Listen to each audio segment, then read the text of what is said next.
And we're going. And we're live. We are live. We are in charge. You got to put on the backdrop here. Oh, the banner. No, we don't have a banner for this. No banner for this. No, that's right. Yeah. No, that's fantastic. Look at I those. have it in.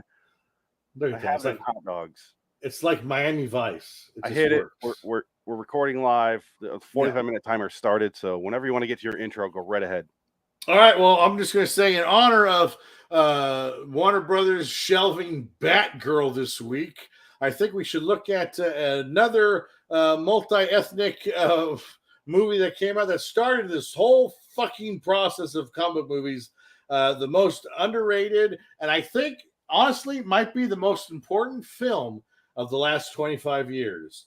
And that would be Blade, 1998, starring Wesley Snipes, Steve Norrington directed, David Goyer writing.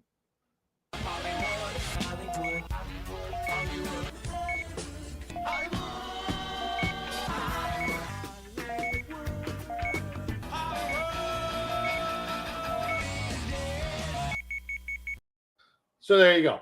So Blade, 1998. Marvel in the 90s was a disaster zone. They were going broke. Avi Arad was in charge. You know how bad it was for Marvel? Toy Biz, I think, bought Marvel, a toy company, so they could make their toys out of the X-Men franchise, because they had a bunch of X-Men toys in the 90s. And then they had like Fantastic Four, Spider-Man. They kind of like Toy Biz did a bunch of cartoony figures, and then Fox was doing the cartoons with X-Men and Spider-Man, and that's about it. Like, you're talking about an era where Nick Fury was played by none other than David Hasselhoff in a 1998 TV movie with Lisa Rinna, who's on the cover of your Playboy I sent you with Chuck Palahniuk. I think she was playing Mara Hill, but I don't think her name was Mara Hill, because that's Kobe Smulders' role now. So I don't think she was playing any kind of character. That's it. There she is. There's that piece of ass. It's never far away. No, it's not Lisa Rinna. I'm Phoenix West, by the way. And I'm Dick Dickett, and we're talking about Blade, the most important movie of the last 25 years for Hollywood in general, I think, which is another reason it's dead. There's nudity in here. Yeah, I never saw it. I never saw the play. I never saw the nudity. I just saw the articles. There's nude ladies in this magazine. I didn't do a very good job covering up that one. We're going to get in trouble for that. You're going to get busted on that one. Showing your smut, just like Bob Robb teaching his sons about eating pussy. So you sent me that magazine, right? I did, yes. Dick box number 3. Yes, Dick box. I had everything pulled out, all the Ghostbusters shit. And this is when I got my Ghostbuster shit for Father's Day, and my daughter was in here playing with me. We're doing our photos behind the green screen. Oh, yeah. She was all excited about Ghostbusters before she watched any of the movies. And then I come into my office one morning when my wife is working, and then she's like, "Oh, by the way, your daughter found this," and she hands me the porno, the fucking Playboy magazine. I'm like, "How is that on me? It's in my office, and it's a box marked with my name on it. You were the only one in here, right?" And she walked in and grabbed it. How is this on me? Like, I get it; it's a man's magazine, and I'm the man. Like, but still, kind of more on you at this point.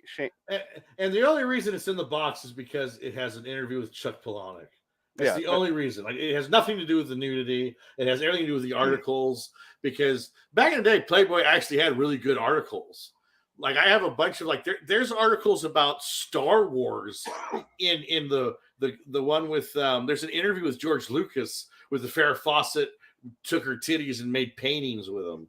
Like back in the 90s, talking about the Phantom Menace and the new Star Wars trilogy. So it's like, that's so bizarre. It's such an odd combination of information in one magazine. But that was, that was the era. That was 1998, I think that magazine came out. Yeah. When Hollywood was figuring itself out. Oh. And you had New Line Cinema basically saying, you know what? Marvel's in trouble. They're selling off their ancillary characters, their second-rate, third-rate characters. Who do they got? Let's get who do we got as a star? Who could we get? I think the idea was they wanted to do Black Panther first, and Black Panther wasn't ready for prime time yet because I think the studio was like, well, that's not really interesting. What's the next best character, black character in Marvel that we could buy for cheap? And it was Blade. Blade is a character that was introduced in the Tomb of Dracula, a comic book about Dracula, and it's now those issues are going for a bunch of money because the new Blade is coming out with Mahershala Ali, the guy that was in Green Book, who keeps winning Oscars left and right for playing homosexual black characters. It seems to be the only thing he wins awards for, because I think both Academy Awards he got were for playing gay men. I think that's it. Because Green Book, he's gay. Black men. I was like, no, he's a black guy playing a gay man, which is like funny. Some would say that's science fiction. I don't know, but it's funny. Quick side note, because it's really obvious if you're watching the live stream, having a coughing fit. I have COVID right now. He's got COVID. He's dying. Losing my voice horribly right now. It's going quickly. Yes. It's going to get better in a second here. Just in a moment. But you know what you got to do? You got to consult a little guy that I know named Dr. Joe Black. Go with the doctor, lady. Mom going to be fine now. Everything going to be irie. That's right. Everything's irie now. I feel a lot better. Irie. You're going to be okay. You're going to be okay. You know what's weird is when you play that clip, I felt like whatever it was slide down my throat. Yeah. So everything's irie now. I feel better. Yeah, but do you feel like this, though, after you have a bit with COVID? It knocked me the fuck out. You just fall right asleep. It feels like you're being punched by Carrie Elliott, and you just knocked out all of a sudden. Fantastic. Sorry, I'm good now. Fantastic. I think my coughing fit is over. Yes. That was insane. Well, COVID, no joke. But you just got to kind of, let it go because, you have to just get through it. And anyway, we'll go there after the what have you. And I shouldn't have introduced you to these clips because now you're just going to go clip frenzy here. No, I promise that's the last. No, if you can see last your eyes, I'm gonna do. The excitement in your eyes right now is creepy looking. No, I'm sorry. You're like a child at a candy factory. Well, I have a dream of being. You guys working a movie? You're saying we're not working? Oh, you too long. Cut it off. I was gonna cut it off. I was gonna cut off before you said anything. I had control. I was in it. I just feel like there's a sunflower. I have a sunflower on my ass. If you're sorry, I meant to say throat. Right? Yes. But if you die of COVID, do you want to be high and keep your currency? Let's not do that one. I didn't even got it. No, that's from the other show. All right, let's get back to the actual task at hand. Blade. Yes. So Blade. Now, what's funny about Blade? This was the initial reaction from the studio. Yeah. They said, well, is there a way Blade could be a white guy? Of course. And because they could not understand that there was an urban audience, that there was room for a black action hero, and if comic book. Well, by that point, the only comic movies that existed were Superman and Batman, and really that was it. Anything else was regulated to television. The rest were Roger Corman directed, right, like straight to video, right. Captain America, TV shows, like right. You had the Punisher, Dolph Lundgren's The Punisher, which was in 1990. Yeah, you had just Master awful Universe. Right, Master of the Universe was 87. That was basically an attempt by Canon to cash in, but it was technically it was a toy that was a comic that they had to make it a comic to sell it. It's all intertwined. It's fine. You can call it a comic book movie. I think you can get away with that. But just the studios, Hollywood is dead. This is what they think. This is how they think. I mean, you have the system in Hollywood where it's going to take the movie about Harriet Tubman. The first thing they did with Harriet Tubman, the movie, was, can we get Julia Roberts to play Harriet Tubman? It's like, do you know who Harriet Tubman is? I mean, seriously, did you not know anything about American history? What's that? I don't know. I mean, really bad shit. I'm like, Hollywood, I feel like Hollywood's immoral. I don't know. It's sick. They're sick fucking people. But what's funny about Blade is, it came out in 98. No one knew what to expect of it. It was a $40 million movie or it was a $35 million movie because they said there was a dialogue between all the people involved in this wonderful article about the legacy of Blade, where it's like an Entertainment Weekly article where they talked to a majority of the cast and the crew. And I guess at the time, New Line said, if you got Denzel to be Blade, that's a $40 million movie. If you get Wesley Snipes, it's a $35 million movie. If you get Lawrence Fishburne, it's a $20 million movie. So like that was basically the only 3 black actors they would think of at that time. Because honestly, can you imagine Lawrence Fishburne as Blade? I kind of could see it. I don't know. I think that would have been a decent choice. But I think Wesley Snipes is Blade. But Wesley Snipes is so good. No, the woman would have showed up. She would have gotten bitten. She'd be like, "Hey," I want you to fuck me, Larry. and he would be like, "Oh yeah, fuck you. Take the black pill down your throat." How do you kill a vampire, Larry? Any way you can. Some motherfucker's always trying to ice skate. He doesn't do coke. No, I picture him as the cokehead he plays in that Cage movie that we did.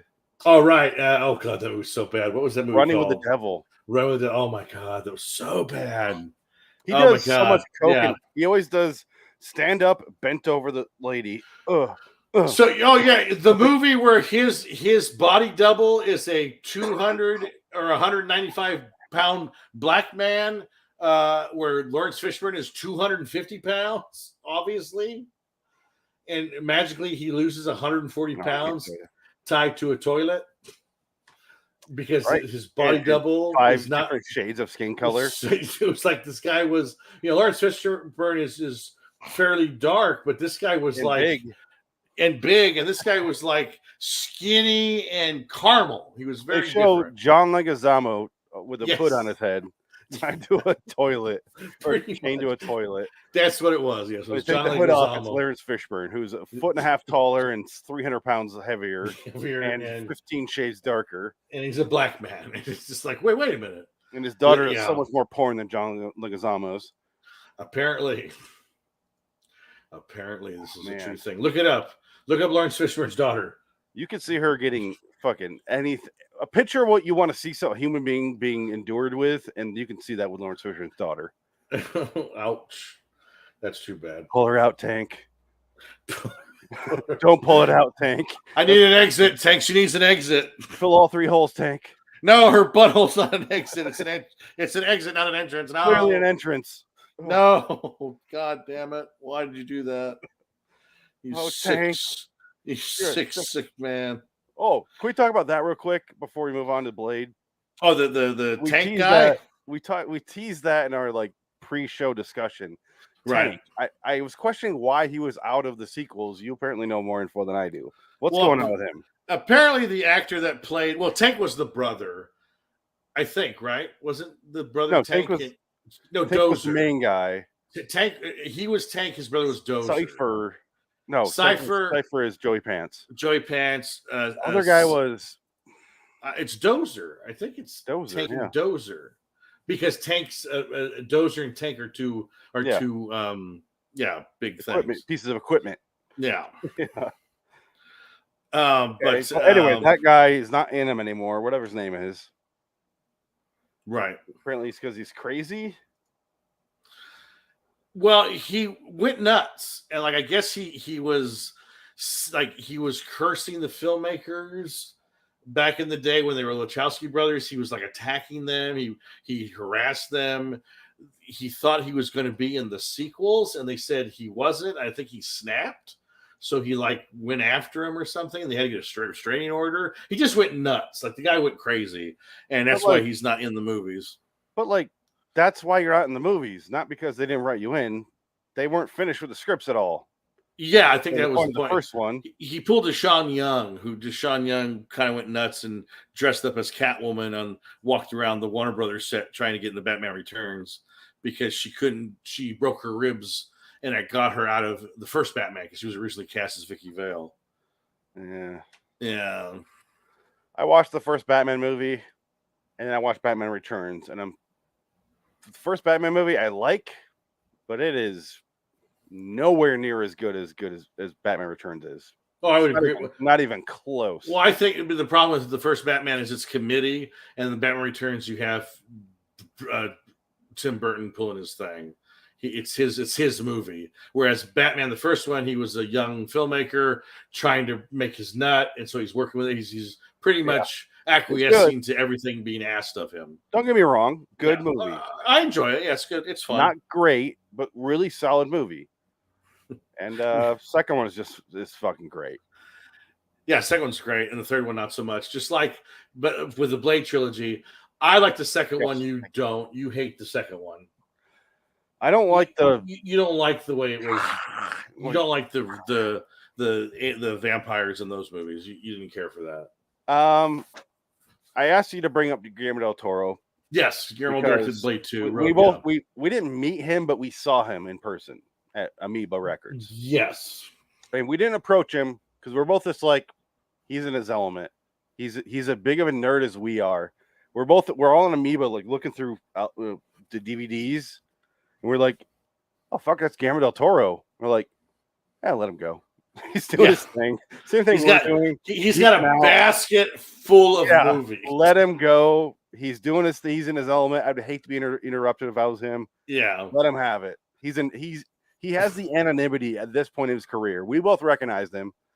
You were like, who's that? And I was like, oh fuck. And you're like, yeah, that's Guillermo del Toro. I'm like, yeah, it is. All right, let's let him go. Let's not bother him.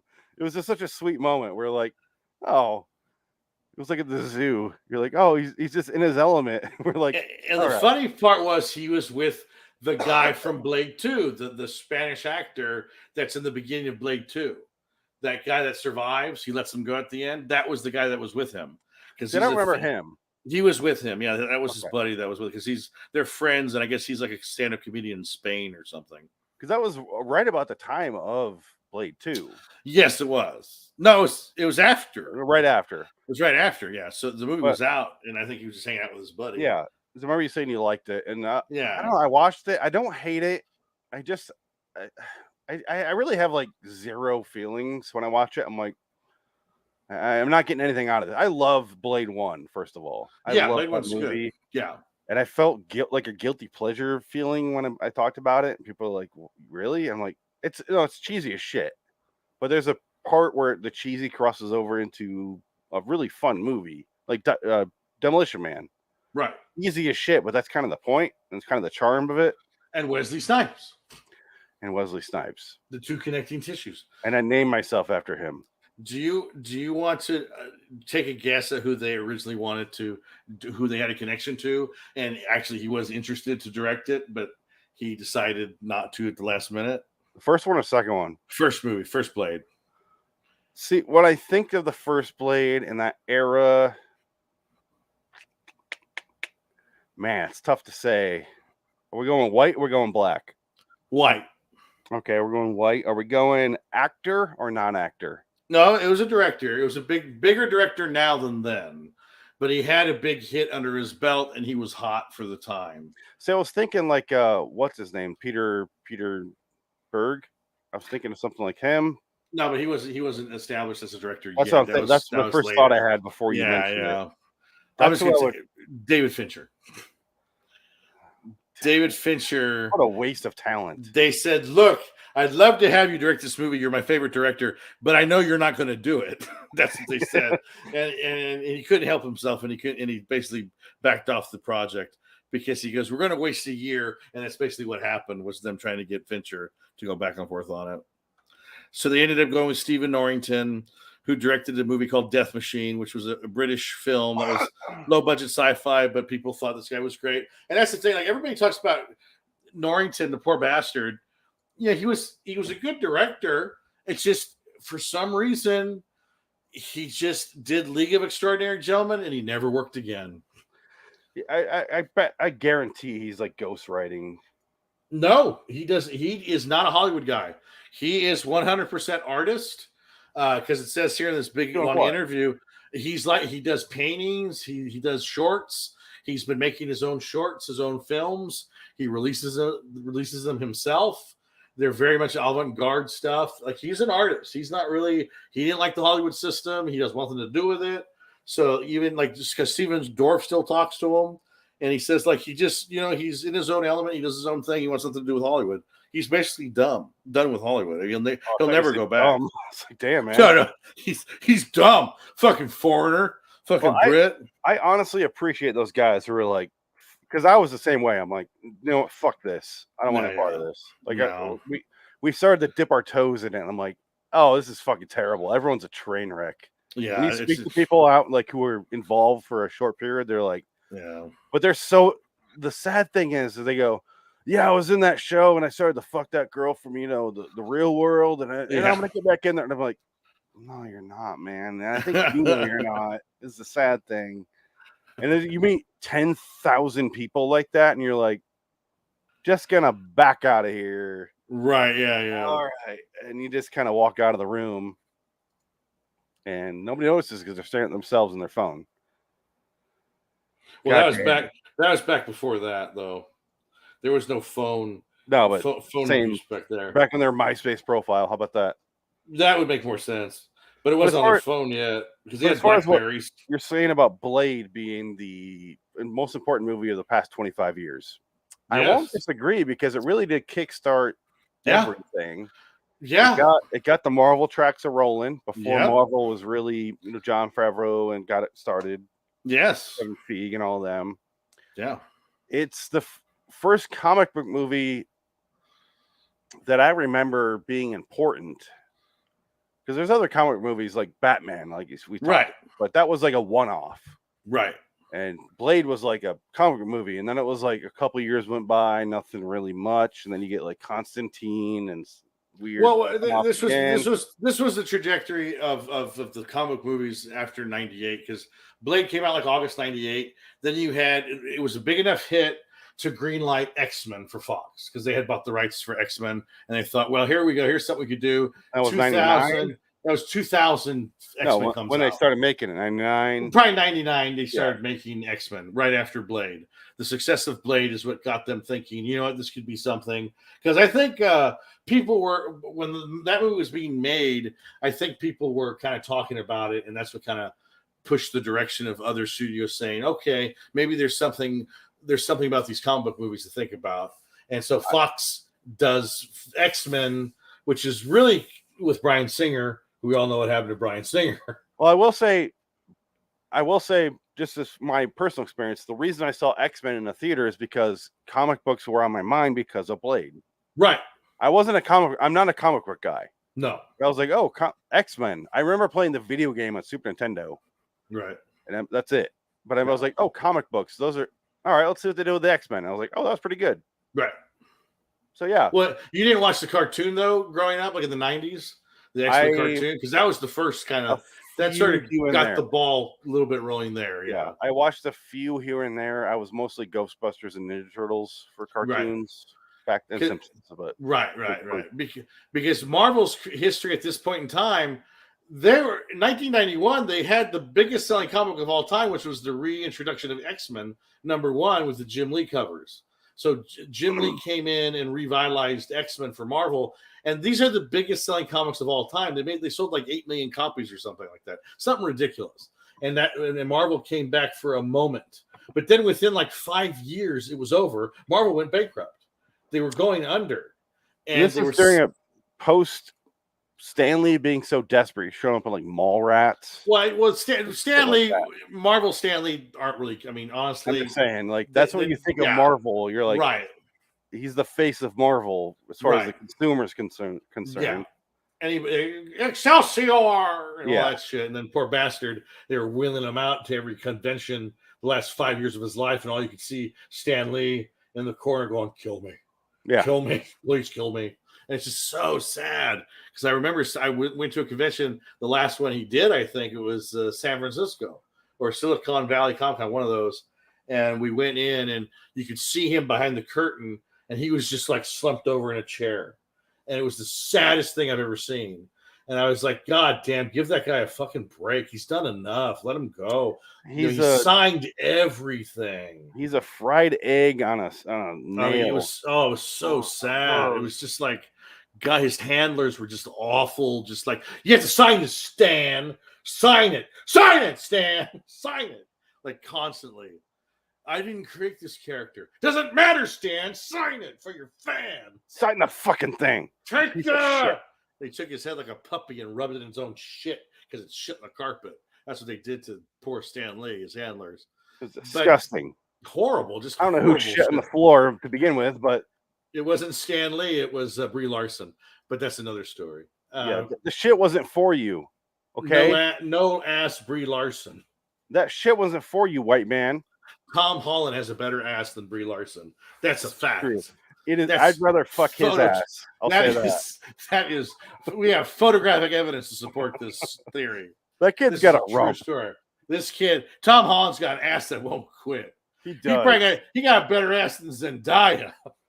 I don't. Yeah. Well, she's got a different type of body, Right. but they're not squeezing her in a leather outfit to show off her ass. No, they're not. But she's different, kind of pretty. But again, here's the other thing about Blade that I think is actually kind of more or less revolutionary. They don't have a love interest. They have a character that is on par with the plot. Like, she's important to the plot. And dies. No, she lives. She doesn't die. She's at the end of the movie. She lives because she has the cure for him. And he goes, keep it. I bet you need it later. And then he was going to go fight Morbius, which that was who that character was. Is that who that's supposed to be? That's supposed to be Morbius. I did not know that. That was the cameo. That was the little Easter egg back in the day.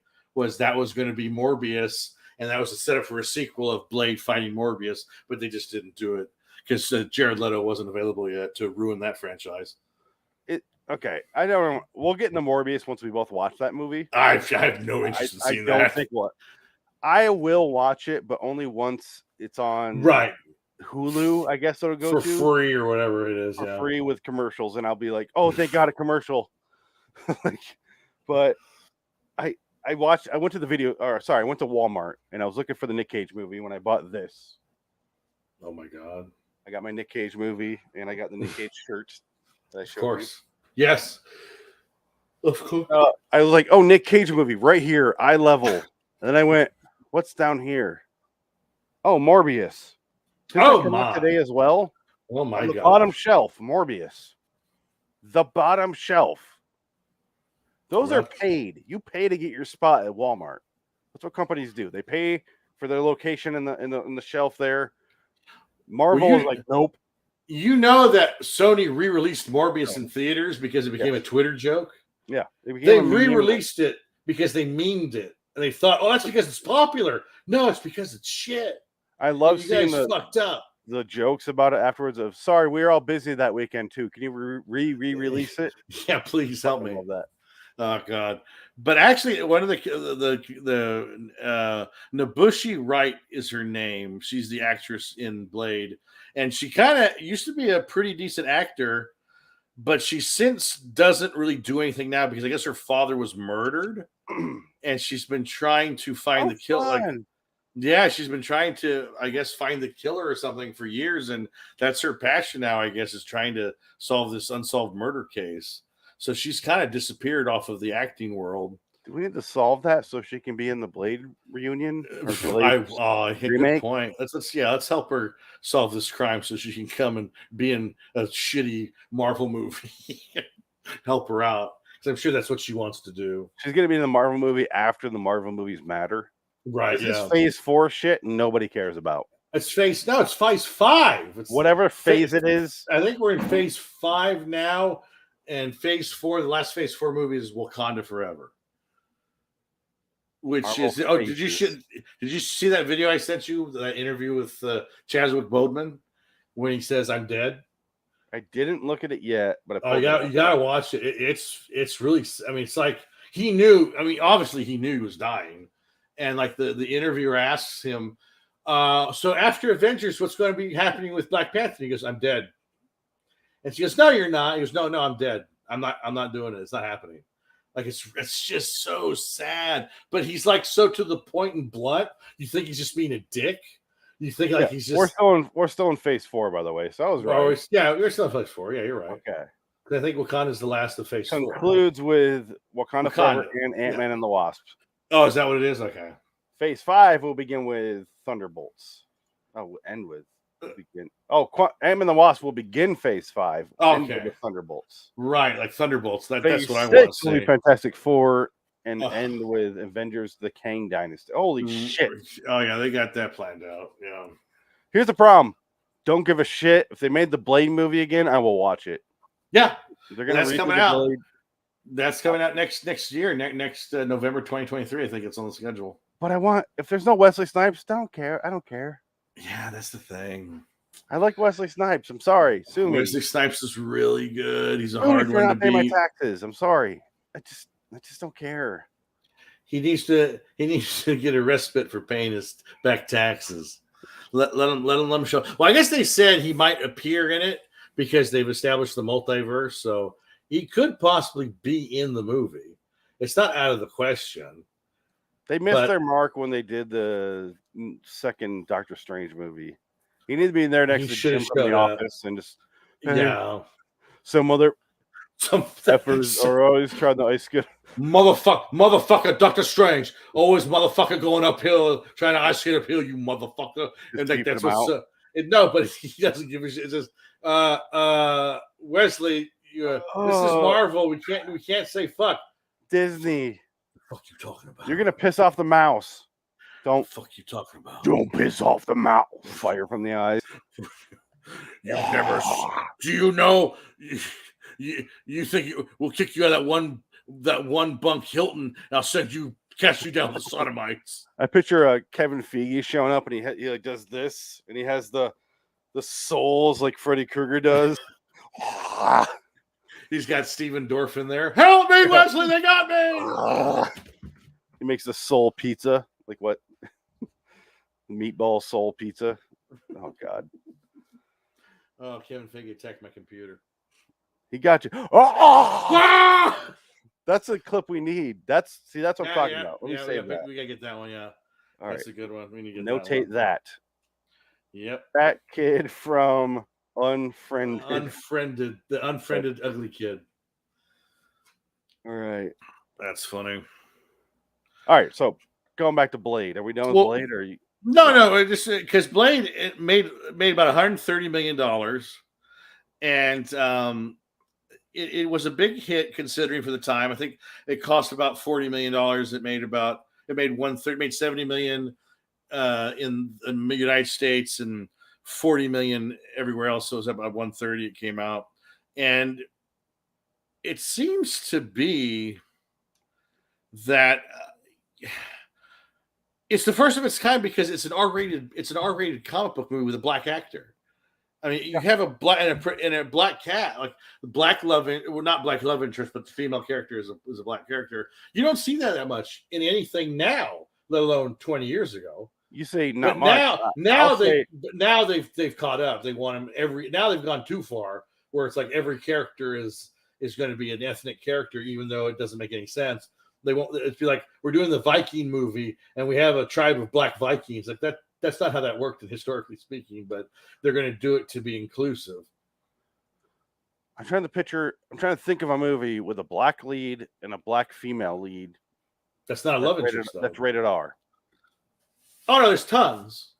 But Shaft, Coffee, the black exploitation films of the 70s were all rated R. Those are a third of the budget. But yeah. There's no major Hollywood releases because part of Hollywood is dead is all Hollywood is making now is $200 million movies. Right. They don't want to touch anything mid-range because it's all or nothing. Every fucking movie is all or nothing. Right. And they're really just pushing it's whatever they own. It's the IPs because now the studios, if they have something that's a comic book or a toy, they're going to make it because they can sell it on the ancillary market. They can sell toys, they can sell tie-ins and all that shit. Now it's so much a factory now more than it ever has been.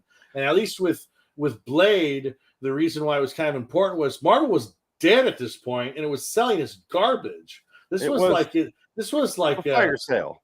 Yeah, it was a fire sale, definitely. And Blade was like they had Black Panther and Luke Cage. Those were the two other black characters in the Marvel universe, and Luke Cage no one really gives a shit about. Now they do. Now they kind of do, but even that show kind of. wasn't that big compared to like Daredevil and Jessica Jones. No, but Even they though had I to like team up I all like three of them. Right, Defenders with Iron Fist. That's another character nobody gives a shit about. Nobody gives a shit about. Nobody cares about Iron Fist, but who knows if he's ever coming back, and who knows if Luke Cage is ever coming back. But I like the actor that played Luke Cage. Yeah. He was great. I really liked him, and I think he was the better part of Jessica Jones show, because Jessica Jones show was kind of like, oh god, it was like 12 episodes. I or 10. tried. It was so long. It took I watched forever. 2 seasons of Daredevil. The first season I was like, Second Yeah, season I'm like, couldn't. oh, there's Punisher. This is cool. Hate Yeah. the season though. Really? And Punisher came out and I was like, no, I'm good. Right. But I like John Bernthal a lot, and Yeah. he's never watched it, but I like Do him you a lot. Do you know John Bernthal has his own podcast? Really? And I guess his brother, he an episode his brother was on there, and his brother was a former like first-rate athlete. Now he's a cancer oncologist. He's like a doctor, and like he has his brother on the show. He's like, brother, I'm so proud of you, but like, you know, it's because I beat the shit out of you as a kid, and you had that drive to succeed. It's because, you know, you were surrounded by brothers that will beat the shit out of you. It's pretty funny. But I want to watch that now. it's on. Yeah, you gotta look it up. John Bernthal has a podcast. Is it a video or just audio? That's video. There's a video. Oh my God, I need to watch that now. It's got like This nobody is the guy I'm watches it. fascinated with. Yeah, he's funny. Yeah. All right, I'm saving it. And then You know what? The guys from It's Always Sunny in Philadelphia have their own video podcast as well. which guys? It's Always Sunny in Philadelphia. Yeah, I saw that. They talk about all the episodes It's now. fucking hilarious, yeah. It's pretty funny. I saw some of that. It was funny. Real Ones, it's called. John Bernthal. So I guess they're talking about the blood scene, which is one of the most famous. Blade being one of the most important movies of the last 25 years.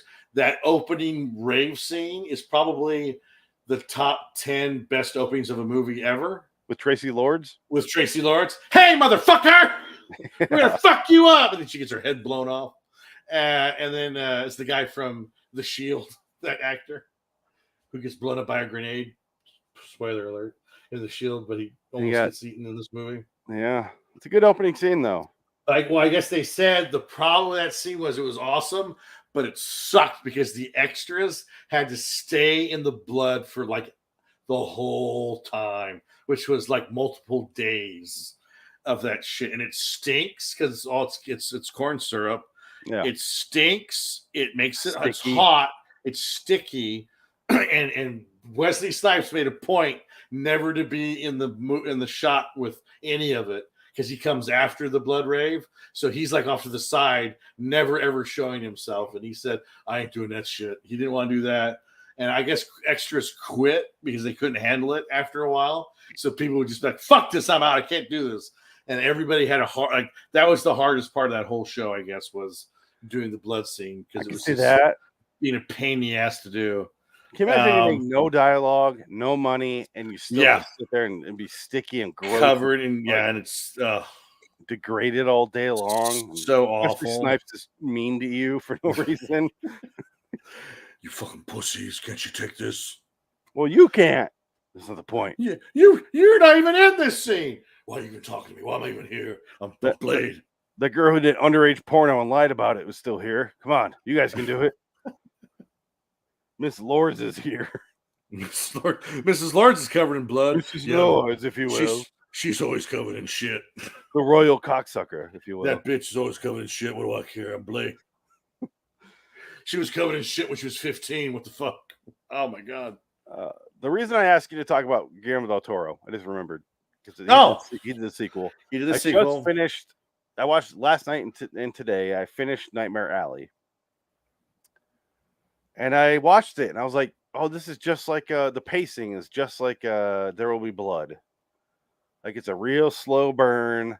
Mm-hmm. I'm ready for this crazy third act where, you know, he berates Paul Dano and yells, has a screamologue, whatever you want to call that, about milkshakes and beats him to death with a bowling pin. Here we Yeah. go.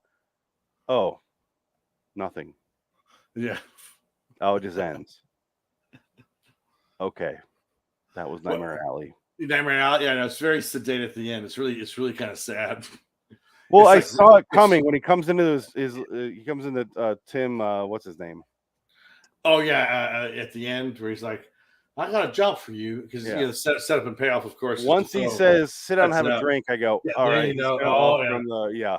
Yeah. Well, that is What- in the original. That's in actually the original. I saw I didn't see the original. I saw the ending because it was on. It was. I just went and watched the ending because I was curious if it was the same ending. It's actually word for word. It's the same ending. Yeah. And I think at Tim the like end Nelson. though, Tim like Nelson, but I think at the end though, the girl comes in and saves him. But in this version, it does not happen. And he's going to go bite the head off of a fucking chicken and be a fucking freak show. Well, I was just like, he wasn't bad enough where I felt like he deserved it. Right. Like part of the come-uppery of There Will Be Blood is he's a horrible piece of shit. Right. So he deserves everything bad that happens to him. Yeah. And he slowly builds his son against him and everything like that. And this Right. movie, I was just like, and I wanted those just desserts, I wanted the revenge to happen and it just ends. And I'm like, that was good. Like I really did enjoy it. Like a 7 for me, nothing above that. Well, do you think the Cate Blanchett character was attacked by the Richard Jenkins character, and that's why it's revenge on her part? Like that's what this is all about. The problem is I knew Cate Blanchett was going to turn against him.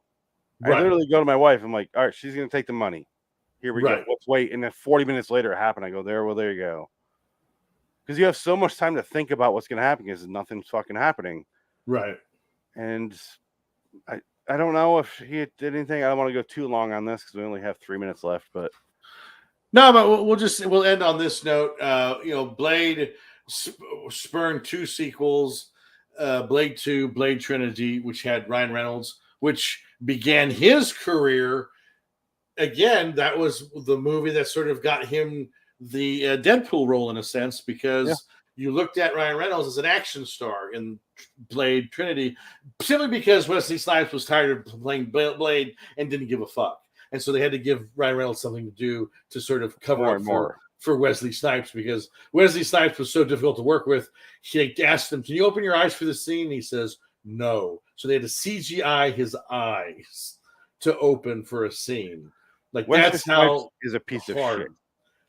On that movie, he was a piece of shit. And a lot of But movies.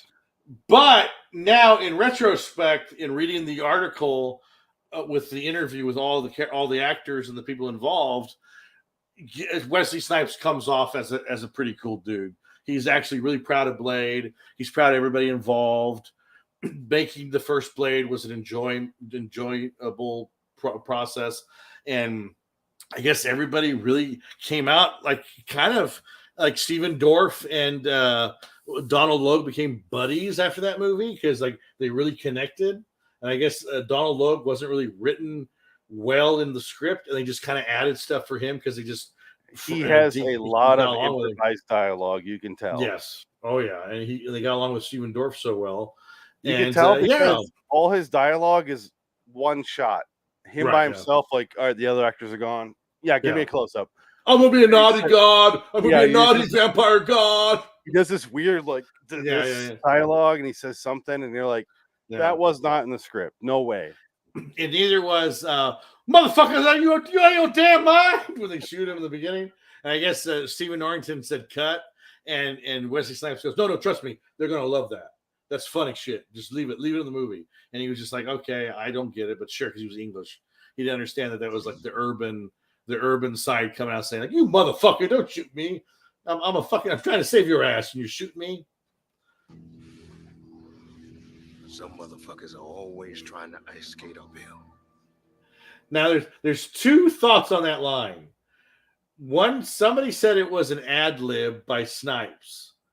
And I think Goyer says that's not true because Goyer used to say that as a joke. Like, this is one of the worst lines you would ever have in a movie, was that line. And Wesley Snipes liked it so much, he says, no, that line is going in the movie. And David Gordon was like, oh God, no, that's not what I wanted at all. And I guess it just became Wesley Snipes just loved it so much that it had to make it into the film. I will say, I didn't know this was going to be a Blade love fest, but I will say, if you haven't watched it, watch it. Oh, absolutely. But we are really close to time right now. Yeah, but again, if you look at Blade, one of the most important movies in the last 25 years, I think it is. And the reason we have all the movies today, this Blade has a lot to do with it. Yeah. It's a fun movie. You don't need anything more, just a fun one-off movie. I don't need the sequels. No, you really don't.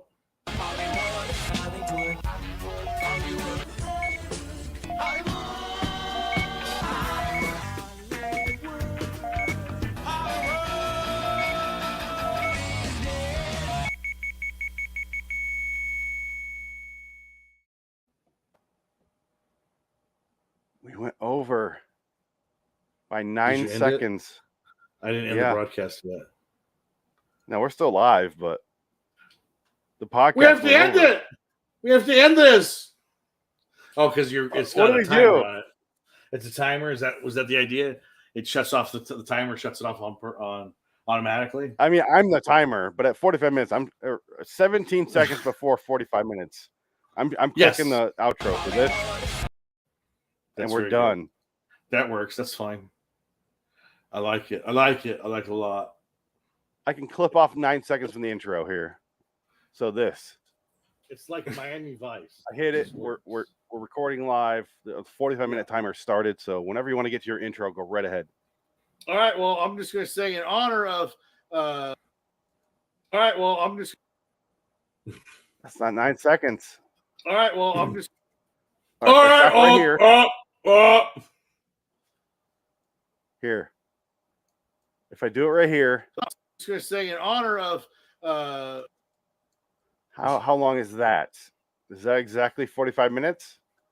That is exactly 45. All right. Wow. I'm going to say in honor of.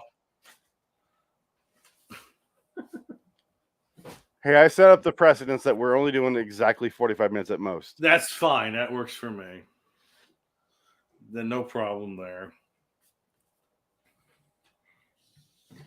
See, we can do it without any notes. All right, let's stop recording. Stop broadcasting.